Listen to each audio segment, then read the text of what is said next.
वाह वाह वाह, खुदा की कसम, क्या पाकिस्तान की गजब की टीम है। मुझे तो यकीन नहीं हो रहा कि पाकिस्तान मैच जीत गया।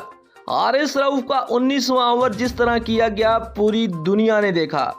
मैंने पहले बोला था, ये बंदा सिर्फ तेज गेंदबाज नहीं है, इसके अंदर हुनर मौजूद है।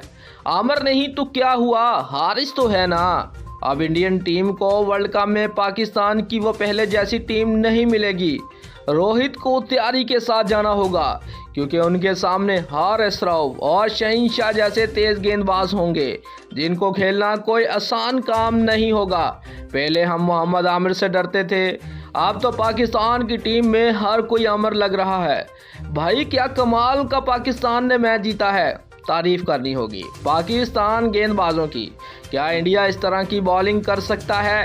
क्या इंडिया आखिरी ओवर में 5 रन डिफेंड कर सकता है? मुझे नहीं लगता। पाकिस्तान के पास क्वालिटी मौजूद है। अब पाकिस्तान वर्ल्ड कप में किसी को नहीं छोड़ेगा।